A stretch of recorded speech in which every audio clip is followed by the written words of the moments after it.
তো ভিউয়ার্স এই পর্যায়ে দেখেন আমরা ম্যাজিক টুলটি যদি আমরা এখান থেকে সিলেকশন করি, সিলেকশন করার পরে আমরা রেডের কালার উপরে সিলেকশন করব।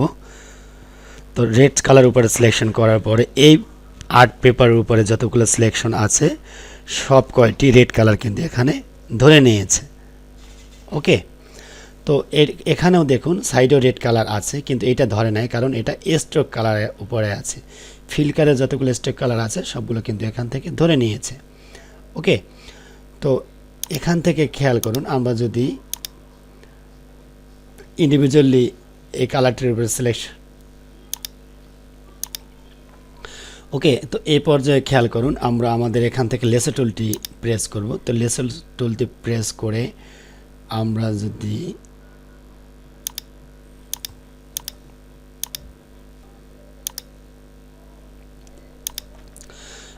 ওকে, এই পর্যায়ে দেখুন আমরা আবার ম্যাজিক টুলটি নিচ্ছি। তো ম্যাজিক টুলটি সিলেকশন করলাম, ইয়েলো কালারটি সিলেকশন হলো। তো এই পর্যায়ে আমরা কি করব, আবার এই যে ব্লু কালার সিলেকশন করলাম, ব্লু কালারটি সিলেকশন হলো। ওকে, তো আমরা যদি লেসো টুলটি নিই, তো লেসো টুলটি নিয়ে যদি আমরা এভাবে সিলেকশন করি, এই যে ইয়েলো কালারটি সিলেকশন করলাম, ইয়েলো কালারটি সিলেকশন করে এইভাবে সবকটি কালার আমরা এইভাবে ধরলাম, ধরার পরে আমরা আবার এভাবে সিলেকশন করে দিলাম। যতগুলো ইয়েলো কালার ছিল সবগুলো ইয়েলো কালার এখান থেকে সিলেকশন করলাম, করার পরে আমরা এখান থেকে কি করব, কালার আমরা চেঞ্জ করে দিতে পারি।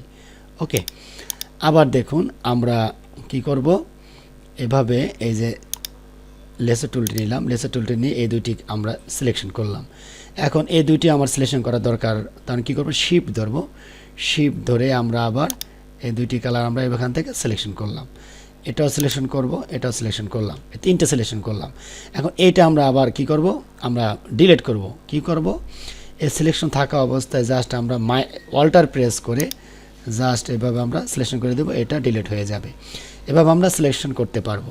ওকে, এখন আমরা দেখি এই যে লেখাগুলো আছে এই লেখাগুলো আমরা সিলেকশন করতে পারি কিনা। তো আমরা লেসো টুলটি নিলাম, লেসো টুলটি নিয়ে যদি আমরা এভাবে সিলেকশন করি, তিনটি লেখা কিন্তু আমাদের সিলেকশন কিন্তু দাগ পড়েছে, কিন্তু সিলেকশন কিন্তু করা হয় নাই, কারণ এই লেখাগুলো কিন্তু আমাদের আউটলাইন করা নাই। তো আমরা যদি আউটলাইন করে নেই, দেখুন এই যে অবজেক্ট যাব, অবজেক্ট থেকে এই যে আমরা টাইপ টুলে যাব, টাইপ টুল থেকে ক্রিয়েট আউটলাইন যদি যাই, এই ক্রিয়েট আউটলাইন আমরা করে দিব, রাইট বাটন ক্লিক করে আমরা আনগ্রুপ করে দিব।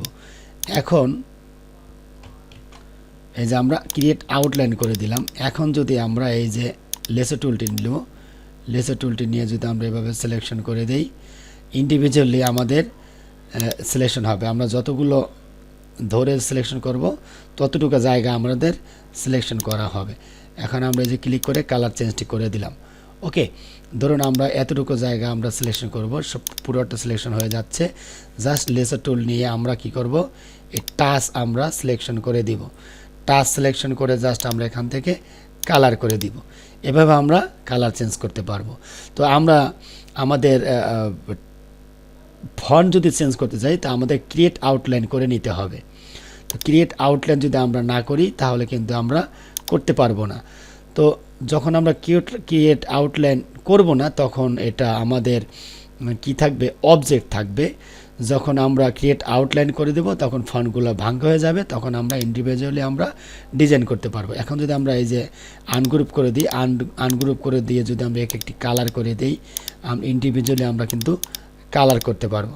এই যে বিভিন্ন কালার আমরা এই যে এখান থেকে আমরা করতে পারি, এই যে আমরা এখান থেকে কালার আমরা করে দিতে পারি।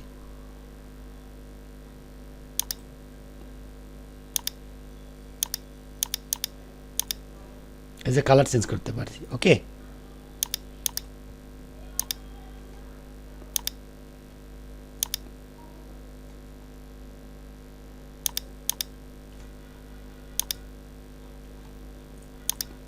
এই যে